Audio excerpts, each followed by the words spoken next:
और एक बार जोरदार तालियां बजा दें।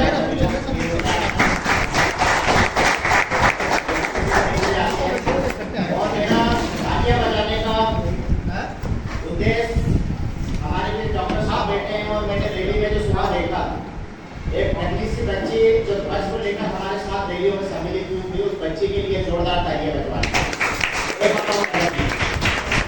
और सबसे पहले मैं आप लोगों को भी ये कहना चाहता हूँ कि जैसे वो बच्ची हमारे इस रजिस्टर एजुकेशन में सम्मिलित हुई है, वो एक हमारी आने वाली पीढ़ी की नींव है, लेकिन हम ऐसी नींव को ना मजबूत करते हुए और छत डालने का काम कर रहे हैं तो निश्चित तौर पर छत तो गिरेगी।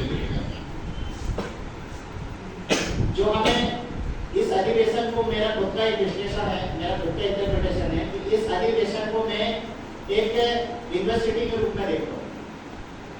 इस अधिवेशन को मैं एक कोचिंग सेंटर के उससे मेरा दृष्टिकोण है कि जो शिक्षा आपको मिलनी चाहिए थी वो शिक्षा आज कोई कोचिंग सेंटर में आप चले जाइए, बड़ी से बड़ी यूनिवर्सिटी में आप चले जाइए, चाहे आप MA, MPhil, PhD कर लीजिए, लेकिन हमारे समाज के जो नेतृत्व करता है, हमारे समाज के जो पुरखे हैं जो नेतृत्व करता है, जो हमारे भविष्य को उज्जवल किए, जिसके खातिर हमने आज यहाँ बोलने लायक करे, उनको चंद खंडों में लिख करके उनको इतिहास को सिमट डाला।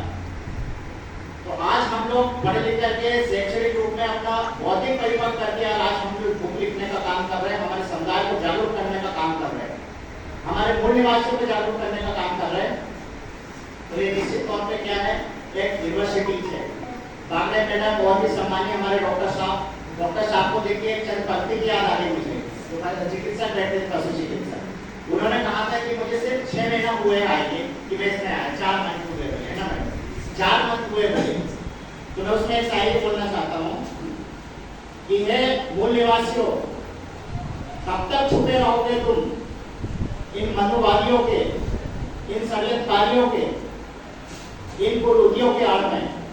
एक दिन तो आपको आना पड़ेगा मूल निवासियों की व्यवस्था में, मूल निवासियों के व्यवहार में। बहुत सारी चीजें हैं कि ये जो शिक्षा हमें यहाँ पे मिल रही है वो शिक्षा आपको ज्ञात होगा 2 फरवरी और कोई विचार कोई लफंगा मैंने नहीं देखा। यहाँ इतने नैतिकवान, इतने योग्य वाले लोग हैं कि भारत देश को गुलाम बनाना इतना आसान नहीं है। हम जब तक इनको गुलाम नहीं बना सकते तब तक, जब तक कि इनकी शिक्षा प्रणाली को हम बदल न दें, इनकी सामाजिक शिक्षा प्रणाली को हम बदल न दें। मेरा कहने का तात्पर्य सीधा सीधा यह है कि जो मनुवादियों की जो व्यवस्थाएं हैं, मनुवादियों ने जिस तरह से हमारे ऊपर व्यवस्थाओं को थोपे हैं, जो आज लोग आप सभी को मालूम है ताली और थाली हम लोग बजा रहे हैं, ये मनुवादियों की देन। तो ये शिक्षा प्रणाली हमें मिली है, ये शिक्षा प्रणाली से हमको खत्म होना पड़ेगा, इससे दूर होना पड़ेगा।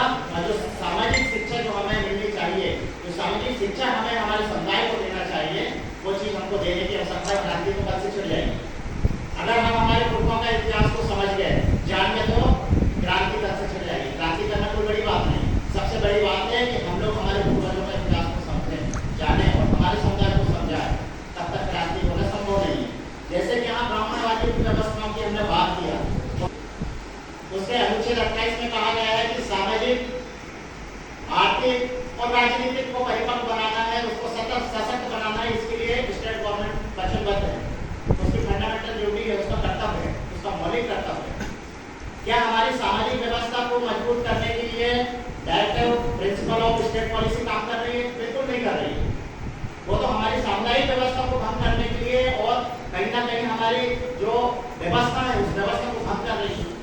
अब वो भंग इसीलिए कर रही है क्योंकि हम कॉन्स्टिट्यूशन में कहते हैं